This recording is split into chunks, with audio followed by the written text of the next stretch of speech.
Athletes tell me this all the time. I just want to compete and not feel the pressure. I play better when there are no expectations. If I could just turn the pressure off, I know I'd perform better. And I do understand why that feels true. Pressure can tighten your body. It can flood your thoughts. It can make simple skills feel heavy. But here's what's true. The goal isn't to perform without pressure. The goal is to learn how to perform when pressure changes. Because pressure is not always going to show up the same way every time. Sometimes it's going to be loud. Expectations, rankings, medals. Other times it might be quiet with little existence, freedom, anonymity, nothing to lose. The athletes who reach the top aren't the ones who need a perfect environment. They're the ones who can perform in all of them. And no Olympic story illustrates this better than Ester Ledecká. And by the way, if we haven't yet met, I'm Dr. Haley Perlus. I'm a sports psychology coach, and my mission is really to help us all maximize our inner strength so that we can really see what we're made of and fuel next level performance. Before we talk about gold medals, we need to talk about curiosity. Ester Ledecká grew up in the Czech Republic in a family that loved sport. At 2, she was already skiing, but her brother snowboarded. So she followed him, and at 5 years old, Ester was doing both skiing and snowboarding. Not because she had a master plan, not because she was chasing Olympic dreams. She followed him because she was curious. And that curiosity, well, it mattered. Because instead of specializing early, Ester grew up learning how to learn different sports, different environments, different sensations, different risks. And psychologically, this builds something very powerful. It builds adaptability, confidence in unfamiliar situations. It allows us to have a flexible identity. She didn't just see herself as just one thing. She saw herself as many things. And by the time Ester reached elite level, she was seriously training and competing in multiple sports: snowboard, parallel giant slalom, and alpine ski racing. And windsurfing in the off-season, although I don't know if she ever competed. Each sport, well, it demanded something different. And without even realizing it, Ester was training her mind. She was training her mind to stay calm in uncertainty. She was learning to trust her instincts across environments and commit fully without overthinking. And that becomes critical in 2018. Ester arrives at the 2018 Winter Olympics in Pyeongchang as a legitimate gold medal favorite in snowboarding. Now, this is classic pressure, expectations, media, responsibility, reputation, all of it. And she delivers. She wins gold in snowboard parallel giant slalom. Now, that is performing with pressure. Preparation, well, she trusted it.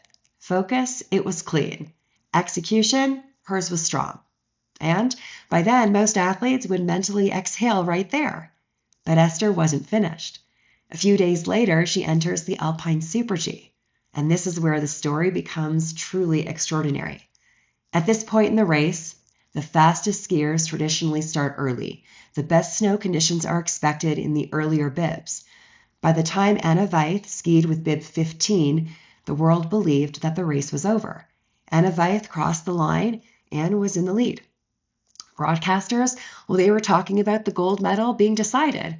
And by bib 19, the assumption was clear. No one was left a real chance to win. This wasn't just opinion. It was expectation bias. The field had been mentally closed. Now, Ester Ledecká started with bib 26. No one was watching her or thinking of her as a threat. No one expected her to be a contender.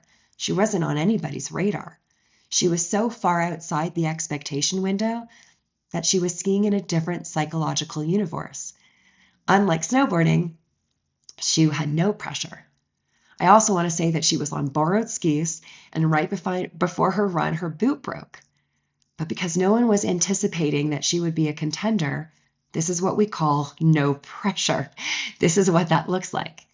So Ester pushes out of the starting gate, skis aggressively. She commits fully. She doesn't hesitate. She doesn't ski recklessly.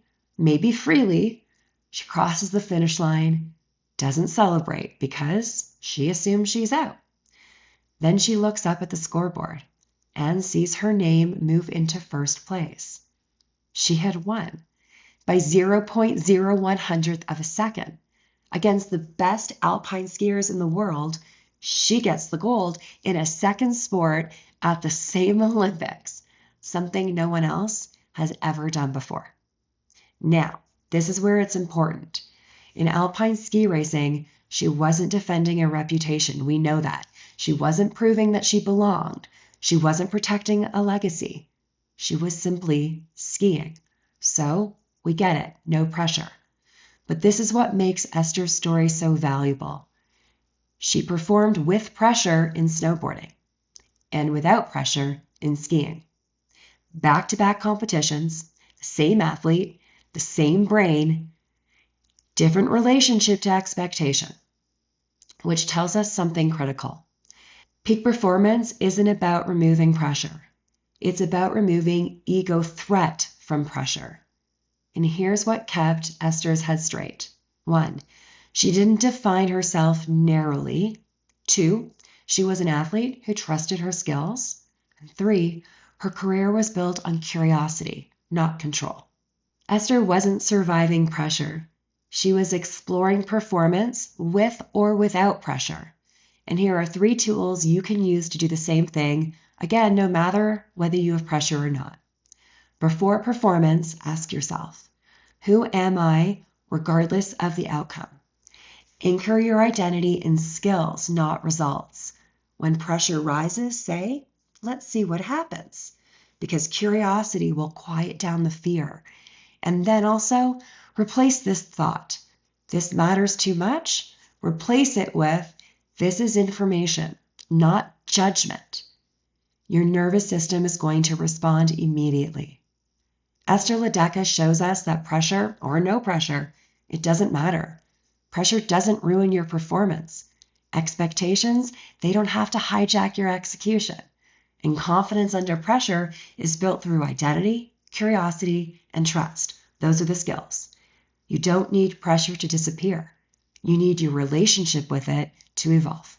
If you want more mental toughness moments and stories and tools that help you perform in any environment, make sure to subscribe and join me next week. Also, if you can, please like this video, because the best performers don't wait for perfect conditions. They train their minds to thrive in all of them, pressure or not.